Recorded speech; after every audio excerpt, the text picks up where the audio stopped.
It's Doc with Doc's Oil CBD and my friend Adam Jenkins. And tonight we're giving you an update on his surgery. Adam is a sponsored athlete with Doc's Oil CBD, and he's recently had a surgical procedure. He's going to be telling us a little bit about it shortly, but he was injured, had some nerve pain in his or pain in his neck that then went down his arm and then became more serious as time went on. Like I said, he's going to just give us a little bit of an update on his status. He recently had his surgery. When was your surgery, Adam? July 14th. Okay, so about 2.5 weeks ago. Cool. Somewhere around there. Cool. So, like I said, I'm just going to kind of let him take over, tell us a little bit about where he is with his surgery, what his expectations were, and what really went on with the surgery. Yeah, so it was crazy experience, you know what I mean? Just kind of different. Never thought I'd have to have surgery in my life, so. But yeah, it's super non-invasive. The pain levels weren't real high whenever I came out of it, but I was also pretty, pretty drugged up. But, Sure. But yeah, once I got home, I didn't really want to take the pain pills too much, so I kind of steered away from that and did a natural pain relief type of thing. And Cool. that worked out for the most part. Of course, I took the muscle relaxers and pain pills to sleep, and being in that neck brace, it was such a pain. Yeah, being in a neck brace 2 weeks, not being able to drive. Yeah. That part was a little, Difficult. yeah, inconvenient. But the best thing of it is, once I came out of it, the next day we're driving home, and I kind of coughed a little bit, and I didn't have that pain in my neck, my shoulder, radiating down my arm. You know what I mean? Yeah. And that's what was the worst. I'd cough or sneeze, and it really hurt. And then I'd try to bench press, working out, and just my left arm would not want to keep up with my right. It really struggled. So I lost some strength. Yeah. I don't think the muscular wise strength. I think it was just the nerve not allowing that arm to really engage that muscles to lift. But I could still roll and everything.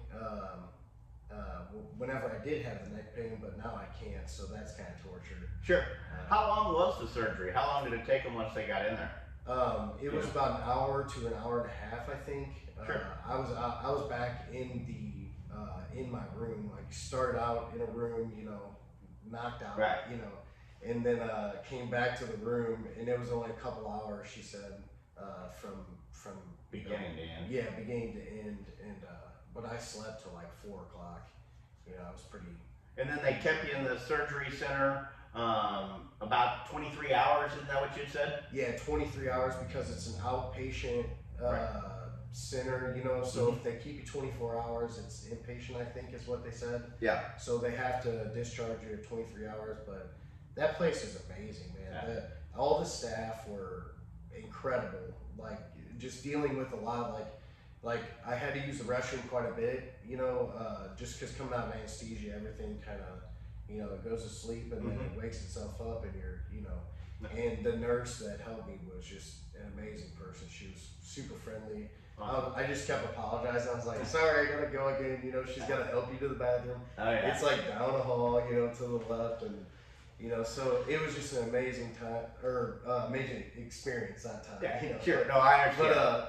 But those type of things with regards to staff, I've had a few surgeries over the years and things, and I can sure tell you that a quality staff, a quality place, feel like you get attention, can make a world of difference with your experience, and I think in a long term your outcome with regards to your surgery and things. So I think that it's nice to hear, because one of the things that I hear with medicine all the time anymore is that the experience isn't always great. Our medical system is kind of in people, some would say shambles, and in some ways I would agree. But I do like to hear, and I do believe with a lot of these surgical procedures, the results are there. And that I like to hear that you're also getting the caring end of it, and you're getting that side of it, and so that's nice, and I think that aids in the experience and the benefit of the result, so to speak. Yeah, I mean, even with that initial appointment, whenever I went in for the diagnosis for the MRI and all that, they were super friendly, you know what I mean? And even whenever I was kind of giving them a hard time, not really giving them a hard time, just asking, you know, can I compete at nationals? Like, what's the numbers? And they were like, do not do it. And I just kept being stubborn about it. They were super friendly about it. And like, you know, whenever I got there, you know, I was nervous. You know, like somebody's about to cut you open. There's, you know, they're asking me, do you have a will that you want to put on file? So I'm like, oh wow, you know, now it really hit home then. So the nerves really set in. But yeah, like you said, the staff being that friendly made my nerves just at ease. You know, they, like, every single person I dealt with, the anesthesiologist, every person I dealt with, super friendly, and it makes the experience that much better. Yeah, I think getting that confidence that, hey, you know, these people do this every day, they know what they're doing, and they're exuding that confidence, I think makes a difference too. So no, that's good. Like you said, so how far out are you now since the surgery? About 2.5 weeks. So 2.5 weeks. So I have a 6-week recovery. So I have about 3.5 weeks left until I go back August 26th to get fully dismissed, to go back to work, and then to train again. I can't compete until November, 3 months after my surgery. Sure. So just to kind of go back a little bit, Adam had a disc replacement surgery. Is the surgery that he had at C5 and 6? Or C6 and C7. 6 and 7. Yeah, so 6 and 7. So C6 and 7, the last two cervical vertebrae were basically compressed, pinching on the cervical nerve.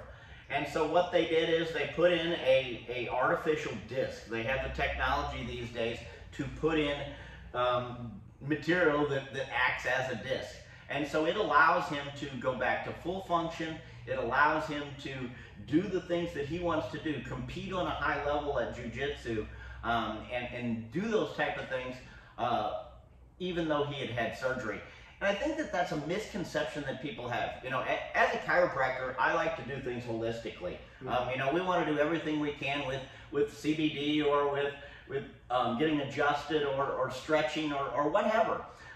You know, surgery can be very invasive in some cases, but I will say this, as a chiropractor even, over the last 20 years, I've seen surgical interventions and surgical technology come along so much, and people get the results that they want.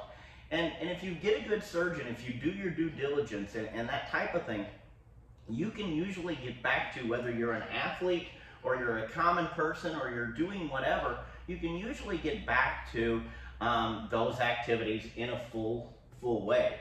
And I think that that's the misconception that some people have with surgery, that they're not going to be able to do those things or that they're limited.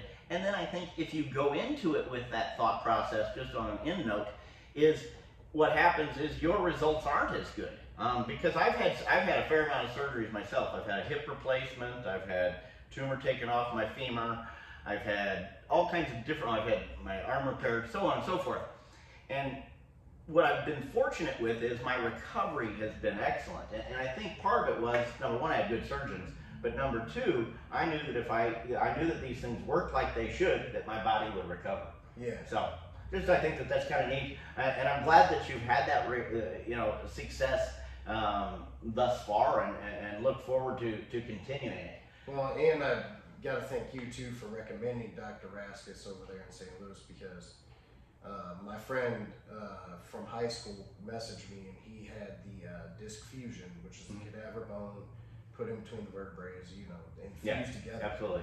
And they told him he can't, because he was a wrestler. Right. He wanted to keep rolling and you know, just doing those types of things. Yeah, keeping it as a hobby. And they told him he can't do it anymore. And my doctor, I mean, told me 6 weeks out of surgery that you can start training again and rolling, but 3 months for competitive style, you know, real hard. But he can't ever again, you know, because of that fusion compared to the disc replacement. Yeah. So thank you for recommending that guy, because I mean, I wouldn't have full mobility without the disc replacement compared to the fusion, you know. Absolutely. And I've been fortunate in my career to have been connected with some pretty good surgeons over there, and have gotten to see these procedures firsthand, and in some cases had them. I had a real progressive hip procedure, but but I actually had seen the procedure done that you had, and then have also seen years of people that have gotten the cadaver and the actual fusion. Yeah. And like you said, the results are remarkably different. Yeah. And I think that goes to, like I said, the technology has come strides. And if you, like I said, do your due diligence, get the right surgeon, get the right team involved, you can have success with these things and still be a high-level athlete. And if nothing else, even if you're not a high-level athlete, you can go back to full function and enjoy your life. And I think that's probably the most important thing, really. But regardless, I mean, the scar's not right. that bad at all. It's gonna go away after a year. My neck is fully mobile, like Absolutely. you know what I mean. Like this, the goal was whenever I came and seen you, you know, and we figured this out. We figured out this is what it was. Yeah. Was, you know, if I do go a surgery route, I want to still be full mobile. You know, still be able to be active in the sport, and that's what you said. I got a guy that to keep you going, not to impair you in any way. Right. So, thank you. Absolutely. And thank Dr. Raskus. Absolutely. Absolutely. Absolutely. Great, so. Yeah, no. Yeah, it makes a difference. It makes a difference. I can guarantee you that. One last thing I did want to at least hit on was usually when you have downtime, or just in life in general right now, I think a lot of people suffer, but there's the head game that goes along with surgery and any kind of injury, in my opinion. When people are in pain, and especially chronic pain, they tend to get depressed as it is. But then I think athletes or people trying to perform at high levels have that even on a higher magnitude, because they're so accustomed to wanting to do and go. And with these injuries, in some cases, you have to turn that off immediately. And I think that change, for lack of a better term, screws with or F's with people's brain. And I think that you see it in sports. I think you saw it, unfortunately, recently in an MMA thing where, you know, I don't know that it was the MMA guy that committed suicide, but it was his friend that committed suicide. Yeah. Right. But you're seeing these things more prevalently. Yeah. And I think that you see them in athletes, and I don't think it's talked about much, mainly because the machismo of athletics is that you don't let anything bother you, you're tough. And I don't think really toughness and mental health really have, if you really look at them, have much to do with each other. Yeah. In some ways. Yeah. And I also think that there's certain sports, like I have a lot of friends in jiu-jitsu who found jiu-jitsu and it changed their life entirely. They went from, you know, just eating crap all day, sitting around playing video games and just getting overweight, you know, you know, just not on a good path in life too well at all, and found it, it's completely changed their lives. And I think that's with all sports in general, not just jiu-jitsu, you know, but a lot of sports in general, because they find that satisfaction from something that gets them out of the house, gets them out of that mood, you know. Absolutely, and I think it's actually probably two or threefold in that the camaraderie of the organization, the ability to get out of the house, the ability to have something to do, and learn something in and of itself can be greatly beneficial to the mind and mind healthy. But then on the other end of it, just movement of the body, the athleticness or the exercise of sports releases all these endorphins, creates all these good feel-good chemicals. And so when your body's accustomed to that, I just think that you see with injuries and things that, like you said, they're shut off of that. And that was a real outlet for them. And I think when they lose that outlet, I think those things can, I think at times, you know, like I have it a lot of times in my life, you self-destruct. You know, you see people self-destruct. Yeah, you know. I mean, there were some funky days for me, man, like just sitting around, you know, I'm 100 all the way, like I'm going, I rarely have days where I'm like, you know, I'm just gonna be lazy today, you know, and just not being able to drive, knowing I had stuff to do, right, and I wasn't taking like the muscle relaxers or the pain pills at the time to try to, and those really brought me to just in the couch level. I don't like it, they're made me real loopy. And trying to stay away from those, I was getting antsy, and I just laid in bed all day one day. Yeah. I texted Yeah. him like, I was like, sorry, I'm not gonna do much today. I'm just gonna lay here and watch TV. You know, because I was just bummed out. I knew I had stuff to do, but I couldn't go do it. You know, Yeah. like, it was just yeah. I think just that's sitting around. You know. I think that that's pretty normal, though. You know, I think that you do have to give your body time to relax, and you got to give your brain sometimes that kind of day. I think the key, though, is that you didn't seem to, in my opinion, you didn't seem to get too caught up in the fact that there was this problem and get yourself into this downward spiral where you changed your routine so much that you got into a bad situation. Where I see people go wrong is they take that one day and they turn it into 2 days and 3 days and 4 days and 5 days, and then the next thing you know, you wake up and you're 15 to 2 weeks into the surgery and you ain't done a damn thing. Yeah, just and super pessimistic about everything. Super pessimistic. You don't get up and move. You don't do anything. And not that you're supposed to do all these things with your neck, but there's something to be said for being able to move your body and like you said, having a purpose for the day of sorts. Well, especially after surgery, they told me that I still need to get up and move my legs around so no clots happen. Exactly. And stuff like that. But I can't sit still as it is. There's not much sitting around. There's stuff to be done, man. And hey, if you're sitting around, you're dying. If you're moving, you're living, and I like living. So absolutely. There is something to that. Yeah, so I love moving. You know, I was doing some, leg lock, seated position in a brace. Everybody thought I was crazy.